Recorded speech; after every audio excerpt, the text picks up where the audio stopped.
আঁকিলে পৰেশ বৰুৱাৰ ছবি আঁকক আৰু জুবিন গাৰ্গৰ ছবি আঁকিবলৈ হ'লে গৰিমা শইকীয়া গাৰ্গৰ অনুমতি ল'ব লাগিব। বিপ্লৱীৰ ছবি আঁকিবলৈ হ'লে পৰেশ বৰুৱাৰ ছবি আঁকক। কোন? Who is Paresh Baruah? Who is Garima Garg? আমি চিনি পাওঁ জুবিন গাৰ্গক। আমি জুবিন দেশৰ মানুহ হয় আৰু আমি জুবিন প্ৰজন্মৰ মানুহ হয় আৰু আমি এজন মানুহ হিচাপে চিনি পাওঁ জুবিন গাৰ্গক। বাকী হুইজ, বাকী কোনোবা মানুহ বুলি আমি আচলতে তেনেকুৱা চিনাকি মানুহক গণ্য কৰিব নোৱাৰোঁ। সেই এজনেই আছিল জুবিন গাৰ্গ। আৰু তেওঁৰ ছবি আঁকিবৰ কাৰণে কাৰ পাৰ্মিশ্যন ল'ব লাগিব, কাৰ পাৰ্মিশ্যন ল'ব নালাগে, সেইটো আমি ভালকৈয়ে জানো। কিয়নো সেই জুবিন গাৰ্গৰ সোঁৱৰণিতে এটা গীত শুভমুক্তি দিবৰ কাৰণে সমাধিৰ পৰা সেই জুবিন গাৰ্গৰ ধৰ্মপত্নীগৰাকীক তালৈ আমন্ত্ৰণ জনাইছিলোঁ। কিন্তু তেখেতে ক'লে 1 বছৰলৈ আমি ঘৰৰ পৰা কেতিয়াও বাহিৰত ওলাব নোৱাৰোঁ, সামাজিক অনুষ্ঠানত যাব নোৱাৰোঁ। কিন্তু তেখেত বহাগৰ মঞ্চই মঞ্চই খুব জঁপিয়ালে দেখিলোঁ। গতিকে আৰু সেইগৰাকী মানুহৰ পাৰ্মিশ্যন লৈ যে অসমৰ এটা সত্তাৰ ছবি আঁকিব লাগিব সেইটো মই নাভাবোঁ। মই যদি আৰ্টিষ্ট এজন ভাল পালোহেঁতেন, মই 1 মাহৰ কাৰণে দৰমহা দি অসমৰ কোনে কোনে মই জুবিন গাৰ্গৰ ছবি অঁকালোহেঁতেন। একজেক্ট আঁকিব পৰা যদি আৰ্টিষ্ট মই পালোহেঁতেন। আৰু জুবিন গাৰ্গৰ ফটো আঁকিবৰ কাৰণে পাৰ্মিশ্যন ল'ব লাগিব। জুবিন গাৰ্গৰ গান শুনিবৰ কাৰণে আমি কাৰোবাৰ পাৰ্মিশ্যন লৈছিলোঁ নেকি?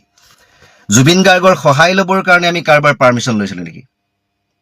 কোনোবাই চৰকাৰৰ ওচৰত ভিক্ষা বিচাৰি ভিক্ষা নোপোৱাৰ পিছতো সেই ভিক্ষা জুবিন গাৰ্গে দিছিল। আৰু আজি সেই জুবিন গাৰ্গ ক'ৰবাৰ কোনোবা হৈ গ'ল। আজি সেই জুবিন গাৰ্গৰ ছবি আঁকিবলৈ পাৰ্মিশ্যন ল'ব লাগিব। আজি কোনোবাই জুবিন গাৰ্গক ভগৱান মানে ৰামৰ মূৰ্তি বনাবৰ কাৰণে, ৰামৰ ছবি আঁকিবৰ কাৰণে কাৰোবাৰ পাৰ্মিশ্যন ল'ব লাগিব নেকি? যি অন্তৰৰ পৰা যাক ভাল পায় তেওঁৰ ছবি অঁকাটো,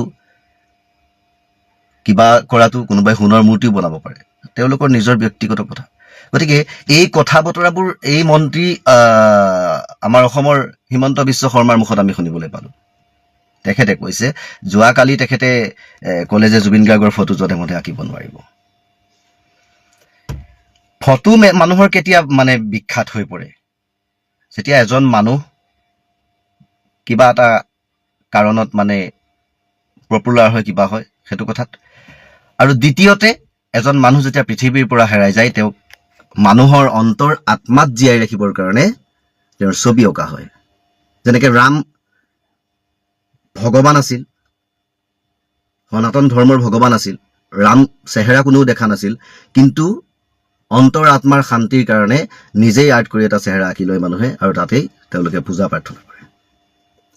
ঠিক তেনেকৈ জুবিন গাৰ্গো কাৰোবাৰ অন্তৰ আত্মাত সোমাই আছে, ভূপেন হাজৰিকা কাৰোবাৰ অন্তৰ আত্মাত সোমাই আছে।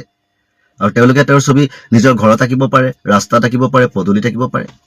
এইটো ক'ব পাৰিব আমাৰ চৰকাৰী অনুষ্ঠান ক'ৰবাত বিনা পাৰ্মিশ্যনত জুবিন গাৰ্গৰ ছবি নেআঁকিব, কিয়নো আমি চৰকাৰে জুবিন গাৰ্গক বেয়া পাওঁ। স্পষ্ট কথা কৈ দিলে হৈ গ'ল। কিন্তু এই কাৰোবাৰ পাৰ্মিশ্যন লৈ ছবি আঁকিব, কিবা কৰিব, আজি অসমৰ মুখ্যমন্ত্ৰীৰ ছবি য'ত ত'ত আছে, পাৰ্মিশ্যন লৈ পেলাই কোনোবাই লগাইছে নেকি? এই ছবি ফালি পেলাব লাগে তেতিয়াহ'লে, যদি ছবি অঁকাটো বা ছবি লগোৱাটো ভুল হৈ গৈছে। আচলতে এই মন্ত্ৰী MLA ইলেকশ্যনৰ আগৰ মন্ত্ৰী MLA ঘৰত থকা গাভৰু ছোৱালী, আৰু ইলেকশ্যনৰ পাছৰ মন্ত্ৰী MLA বিয়া হৈ অহা বোৱাৰীজনী। থাকে না একাংশ ছোৱালী, ধৰক ভাল পাই থাকোঁতে মই আমুকটো, মই তামুকটো, মই এনেকা চলিম, মই তেনেকা চলিম, আৰু বিয়া হৈ আহি যেতিয়া তেওঁ অধিকাৰটো পাই যায়, তাৰপিছত তেওঁ সম্পূৰ্ণ ওলোটা। কিন্তু কিছুমানে যেনেকৈ কয় তাতোতকৈ আকৌ ভালকৈ চলিবলৈহে চেষ্টা কৰে। যেনেকৈ ধৰক আজি অখিল গগৈ কৰ্মকাণ্ড একাংশই দেখি খুব বেয়া পাইছে। কোনোবা পশুপ্ৰেমী ওলাইছে। আজি ব্ৰইলাৰ মুৰ্গীটো আচলতে মানুহে খাবৰ কাৰণেই তাক সৃষ্টি কৰা হৈছে, আৰু তাক ফাৰ্মিং হিচাপে কৰা হয়। তাক আমেৰিকাই পশুৰ কাৰণে বাঘৰ খাদ্যৰ কাৰণে, সিংহৰ খাদ্যৰ কাৰণে এই বস্তুটো সৃষ্টি কৰিছিল। আৰু আমাৰ ভাৰতবৰ্ষত মানুহে খায় সেই মাংসটো। আৰু সেই মাংসটো মোৰ এই ফাৰ্ম আছে, মোৰ কাটিং চেণ্টাৰ আছে, ডেইলি আপোনাৰ 30টা 40টা 50টা ডেইলি কাটিং হৈ যায়। আৰু সেই ব্ৰইলাৰটোক কোনোবাই খাবলৈ লওঁতে প্ৰেম কৰে নেকি? যিকেইজনে নিজকে পশুপ্ৰেমী কৈ আছে, সেইকেইজনেও হয়তো পিঠিত ঢকা মাৰি একেচাতে মাৰি পেলাই মুৰ্গী খাইছে ব্ৰইলাৰ।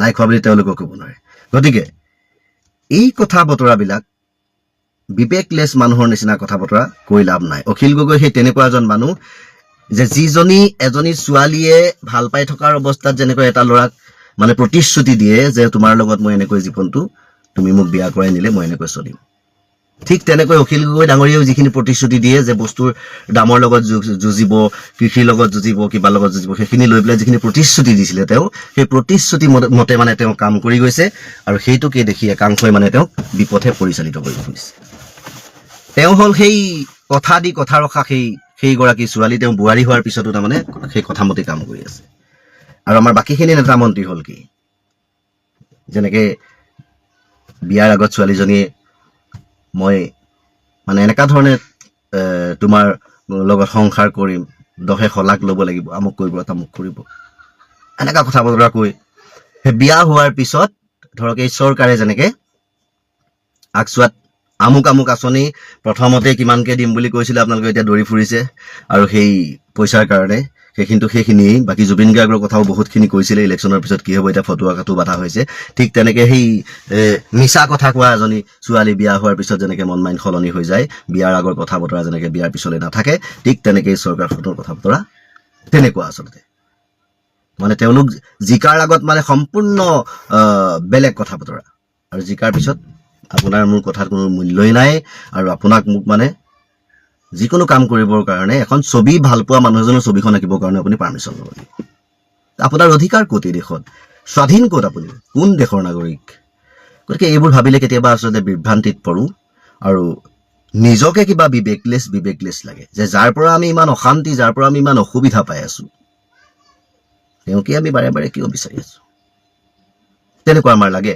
অখিল গগৈ এটা কণীত 3 টকা বুলি আঁকি থওঁতে দুজন মানে তাত কমেণ্ট মাৰিছে চাইছো মই ভিডিঅ'টোত যে 3 টকাত কণী কোনে দিব আৰু 6 টকা কি এনেকা মানে বেয়াকে কিবা কমেণ্ট মাৰিছে এই আজি কেইবছৰ আগত 2012-13 চনত এটা চালানী কণীৰ দাম কেই টকা আছিলে মাত্ৰ 2 টকা আছিলে ৰাইজে মনত পেলালে মনত পৰি যাব 2 টকা পৰা 3 টকা চালানী ডিমৰ দাম নাছিলেই সিমান এই ৰিসেন্ট কিমান দিনত কিমান দাম হৈ গ'ল সেইটো আপোনালোকে নিজেই ভাবে বা নিজেই জানে গতিকে এই কথা বতৰাবোৰ আমি নিজেই বুজি পাব লাগিব বস্তু প্ৰত্যেকটোৰ দাম আজি গাড়ী এখনৰ ইঞ্জিন শেষ হৈ গৈছে যেনেকৈ গাড়ীখন 10 বছৰৰ কাৰণে বা 15 বছৰৰ কাৰণে ৰাইজক চলাবলৈ কৈছে তাৰ পিছত আৰু আপোনালোকে নচলাব মানে এখন গাড়ী যদি আপুনি 20 বছৰ চলায় 20 বছৰ চলালে ধৰক গাড়ী এখন নতুন কিনোতেতো চৰকাৰ বহুতখিনি ধৰক টেক্স পায় ৰুট টেক্সৰ পৰা ধৰি গাড়ীখন কিনা গাড়ী টেক্সৰ পৰা ধৰি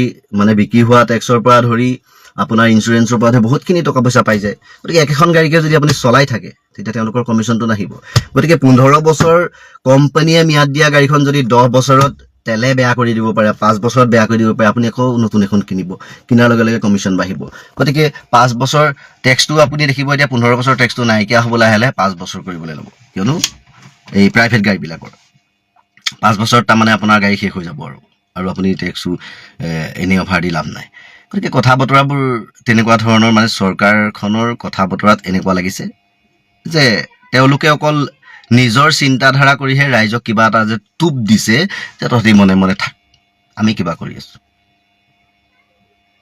এই টুপবিলাক সেইটো কাৰণে আৰু এই আঁচনিৰ নামত একাংশ আঁচনি ল'বলৈ যোৱা মহিলা সেই একাংশ মহিলাৰ কিছুমান এক্সাৰচাইজ দেখিছো আমি কাৰোবাৰ ভোপৰলৈ ভৰি দাঙোতে মেখেলা কুচ খাই পেলাই মানে কিবা ওলাও অৱস্থা তেনেকুৱা টান মাৰি ধৰিছে এই চৰম নাই হা আপোনালোকে দেখোন পইচাৰ কাৰণে ইভাগতো গুচি যাবগে দেখোন যিখন আপোনালোকে কৰিছে কেইটা টকাৰ কাৰণে ইজ্জত নাই হা আপোনাৰ মতাই খুৱাব পৰা নাই নেকি হিজৰাৰ লগত বিয়া পাতিছে নেকি ইমান অভদ্ৰামী কৰি পেলাই কেইটকা পইচাৰ কাৰণে ঘৰৰ পৰা মুকলি হৈ মতাটোক বুৰ্বক বনাই মানে এতিয়া মতাবিলাক মাইকী হৈছে মাইকীবিলাক মতা হৈছে মাইকী বাহিৰলৈ ওলাই যায় মতা ঘৰত থাকে মতাটোক বুৰ্বক বনাই পেলাই আপুনি চৰকাৰী আঁচনিৰ কাৰণে এই বেলেগ মতাৰ ওচৰত গৈ পেলাই মেখেলা দাঙি এক্সাৰচাইজ কৰি আছে এইবিলাক অভদ্ৰামীৰ বাহিৰে বেলেগ একো নহয় লোভৰ বাহিৰে বেলেগ একো নহয় পৃথিৱী দুদিনৰ ইমান লোভ নকৰিব যি পাইছে নিজে কৰ্ম কৰি যেনেকৈ চলিব পাৰিছে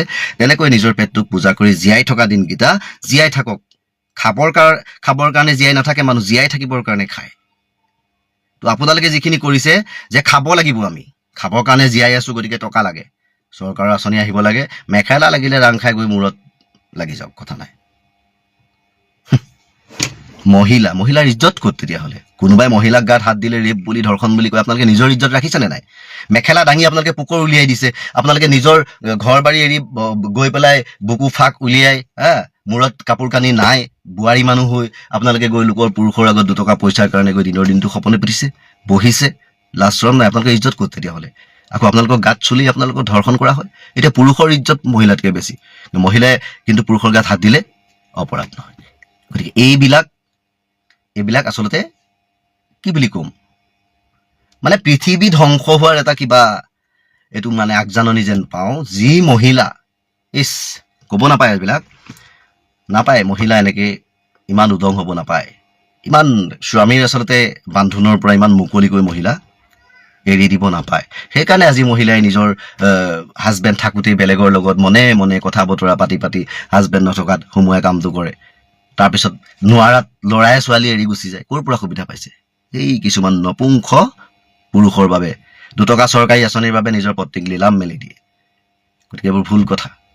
শুদ্ধ হওক, মতাবিলাকো শুদ্ধ হওক, তেতিয়া মাইকীবিলাক শুদ্ধ হ'ব। এনে মাইকীবোৰৰ গাতো দুখ দি লাভ নাই, আপোনালোকে মেলি দিছে।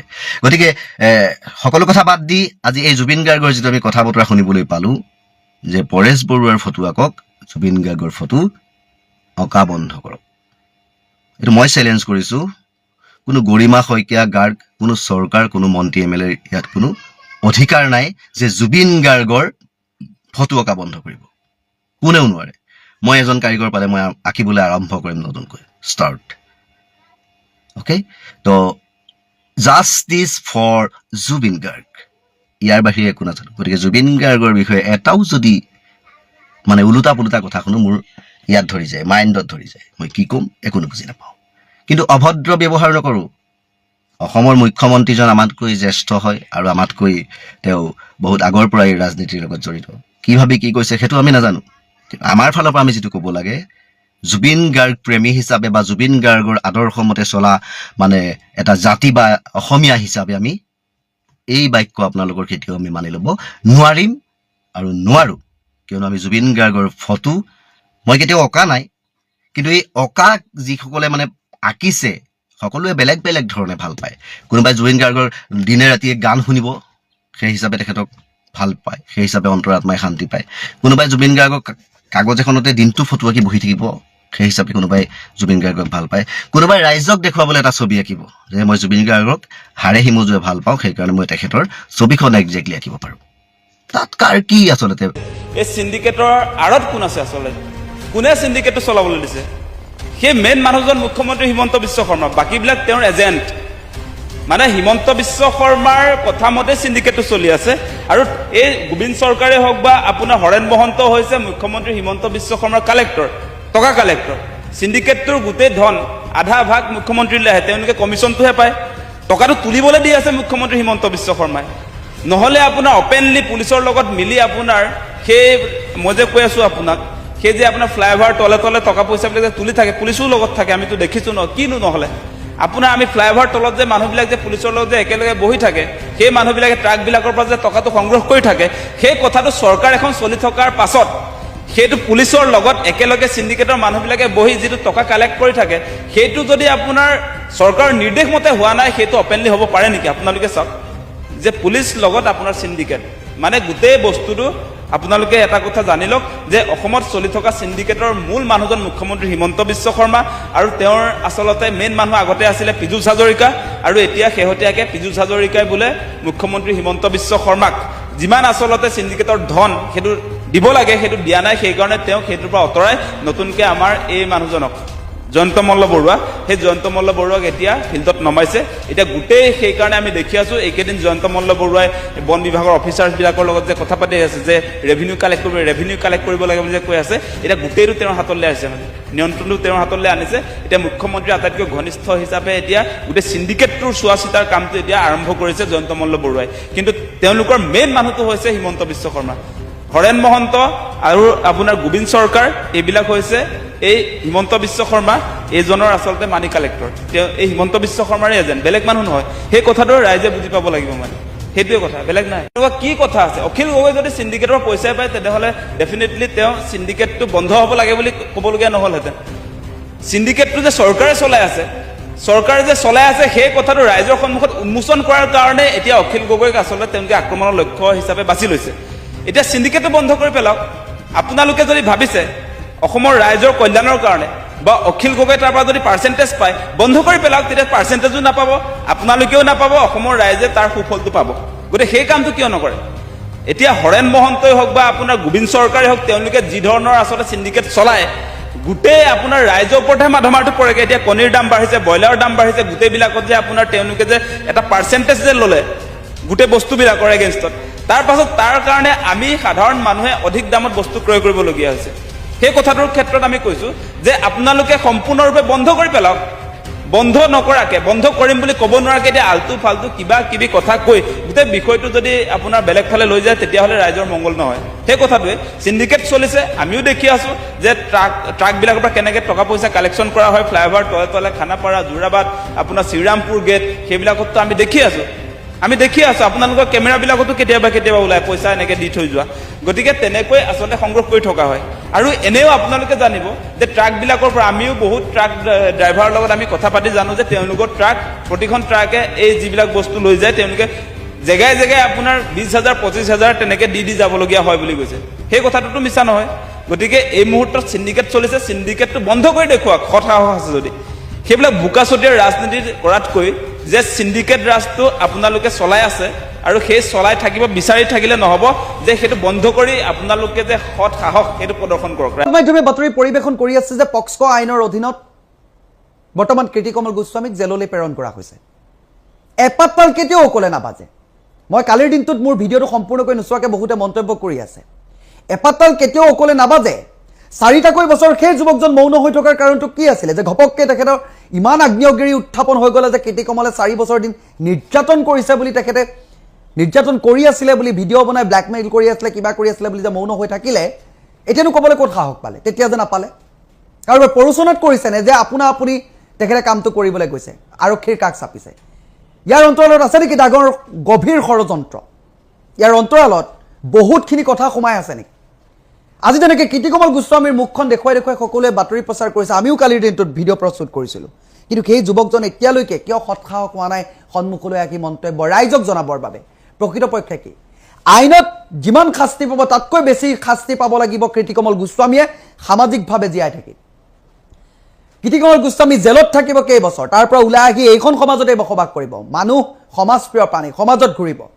গতিকে এইখন সমাজত ঠাট্টা মস্কৰা, গ্লানি, ভ্ৰষ্টাচাৰ সকলো শুনি মেলি জীয়াই থকাতকৈ মৃত্যুৱে চিয় তেনেকুৱা ধৰণৰ কাম কৰিবলৈ উদ্যত হ'ব। গতিকে একপক্ষীয়তা কিয়? সেই প্ৰকৃততে সেই যুৱকজন কোন? সেই যুৱকজন প্ৰকৃততে নাবালক হয়নে? সেই যুৱকজনৰ বয়স কিমান?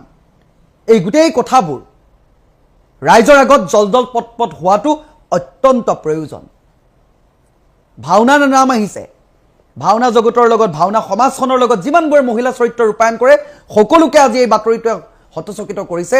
সকলো মহিলাৰ চৰিত্ৰ ৰূপায়ণ কৰাৰ যুৱকেই তেনেকুৱা নহয়। আজি সত্ৰৰ কথা আহিছে, সত্ৰাধিকাৰৰ ওপৰত প্ৰশ্ন উঠিছে।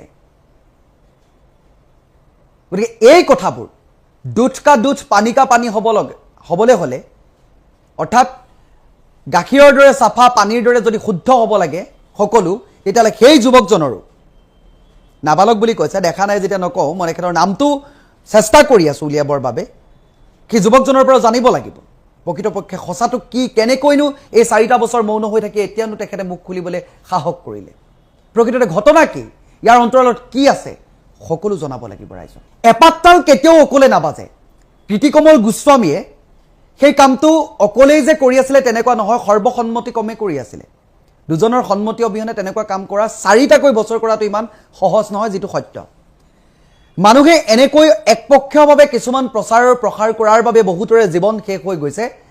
অৰ্থাৎ সামাজিকভাৱে যিদৰে তেখেতলোকৰ মান সন্মান লাঘৱ হয়, যিদৰে সমাজৰ বা পৰিয়ালটো যিদৰে তেখেতলোক অসন্মানিত হয়, তেনেদৰে এটা পৰিয়াল ধ্বংস হৈ যায়, এজন যুৱকৰ জীৱন শেষ হৈ যায়, এগৰাকী যুৱতীৰ জীৱন শেষ হৈ যায়। কালিৰ দিনটোত মই এটা ভিডিঅ' প্ৰস্তুত কৰিছিলোঁ যে কীৰ্তিকমল গোস্বামী নামৰ যুৱকজনৰ ওপৰত মই ভিডিঅ'টো সম্পূৰ্ণকৈ নোচোৱাকৈ বহুজনে মন্তব্য কৰি আছে মই ভিডিঅ'টোৰ ভিতৰ ভাগলৈ মই কি কথা ক'ব বিচাৰিলোঁ বহুতে নুশুনিলে মই এইখিনি সময়ত ক'ব বিচাৰিছোঁ বহু সংবাদ মাধ্যমেও বাতৰি প্ৰচাৰ কৰিছে যে আমুকক কালিমা খানিলে আমুক কলংকিত কৰিলে আমুক ময়ো কৈছোঁ যদিহে কথাটো সত্য ঘটনাটো ঠিক আছে বাৰু এইটো কথাটো তেনেকুৱা হ'ল চাৰিটাকৈ বছৰ এটা দুটা দিন নহয় চাৰিটাকৈ দিন সেই যিজন যুৱকে আৰু নিৰ্যাতন অত্যাচাৰ এই শব্দবোৰ ক'ত ব্যৱহাৰ হয় সেই যুৱকজনে জানে নাই বা সংবাদ মাধ্যমে বহুখিনিয়ে জানে নে নাজানে 4 বছৰ দিন যে নিৰ্যাতন বুলি কৈছে এজন যুৱকক নিৰ্যাতন চলাব এই কথাবোৰ যুৱকজনৰ ক্ষেত্ৰত কেনেকৈ প্ৰযোজ্য হ'ব তেওঁ যুৱক হয় তেওঁ চৰিত্ৰ ৰূপায়ণ কৰে ভাওনাত মহিলা চৰিত্ৰ অকণমান কাৰবাৰবোৰ তেনেকুৱা অকণমান লয় লাখ ভংগীমা তেখেতৰ মহিলা সদৃশ হ'ব পাৰে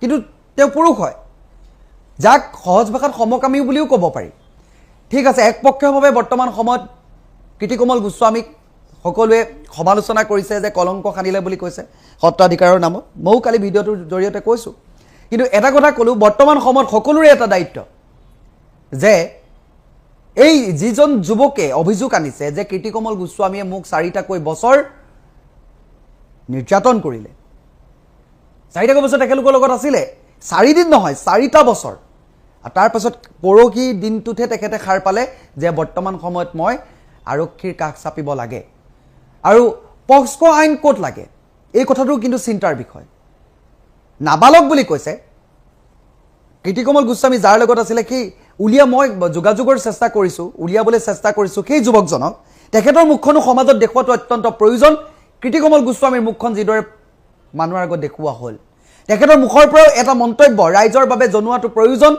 যে সামাজিক মাধ্যমৰ যেহেতু যুগ কীৰ্তিকমল গোস্বামী বৰ্তমান সময়ত অসমবাসীৰ প্ৰতিটো মোবাইলে ঘূৰি ফুৰিছে সেই যুৱকজনৰ মান সন্মান আছে সেই যুৱকজনো এখন সমাজতে জীয়াই থাকিব যিমান শাস্তি হয়তো জেলত গৈ নাপাব সিমান শাস্তি জীয়াই থকা জীৱনটোত কীৰ্তিকমল গোস্বামীয়ে ভুক্তভোগী হ'ব লাগিব সেইটোকে কৈছোঁ একপক্ষীয়ভাৱে এনেধৰণে বাতৰি পৰিৱেশন কৰা বাবে বহুতৰ জীৱন শেষ হৈ গৈছে কিন্তু মই এইটো কথা ক'ব বিচাৰিছোঁ সেই যুৱকজনৰ যদি কোনোবা তথ্য আছে যুৱকজনৰ কাৰোবাৰ ওচৰত যোগাযোগ নাম্বাৰ আছে মোক সামাজিক ৰাজহুৱাকৈ নিদিলেও মোৰ ব্যক্তিগতভাৱে আপোনালোকে মেছেঞ্জাৰত দিব পাৰে মই চেষ্টা কৰিম যুৱকজনৰ লগত যোগাযোগ কৰি এই কথা বাৰ্তাবোৰ জানিবৰ কাৰণে প্ৰকৃততে সত্যটো কি সামাজিকভাৱে জনাবৰ বাবে এই সত্যটো কি মই সকলো আপোনালোকক জনাবলৈ চেষ্টা কৰিম পিতৃ মাতৃ আছে পৰিয়াল আছে কীৰ্তিকমল গোস্বামী বুলি সত্ৰাধিকাৰ শব্দটো আহিছে সত্ৰৰ নাম আহিছে গোস্বামী এই উপাধিৰো এটা সন্মান আছে এই গোটেই বিষয়বস্তুবোৰ আহিছে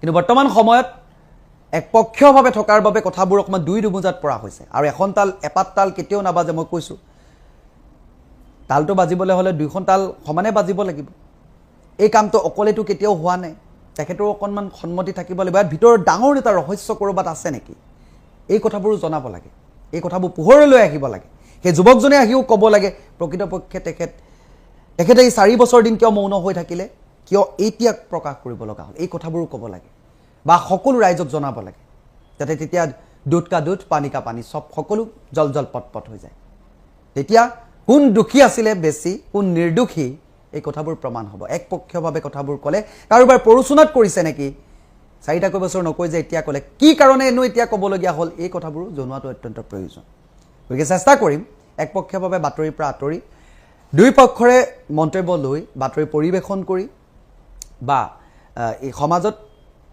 কীৰ্তিকমল গোস্বামীৰো মান লাঘৱ বা সেই যুৱকজনৰ লাঘৱটো বাদ দিয়ক বাৰু শেষে হৈ গ'ল বা সেই যুৱকজনেনো কি হৈ আছে সেই তেখেতৰতো মুখখন দেখুৱাই কওক ইমান যদি সৎসাহ কৰে তেখেত পক্সো আইন লাগিছে বুলি কৈছে কোনটো ধাৰাত পক্সো আইন লাগে নাবালক বুলি কৈছে দেখাততো সেই যুৱকজনৰ যদি নাবালক 4টাকৈ বছৰ আছে কি কাহিনী কি বাৰ্তাই নাবালকৰ এই কাহিনীবোৰ জানিব লাগিব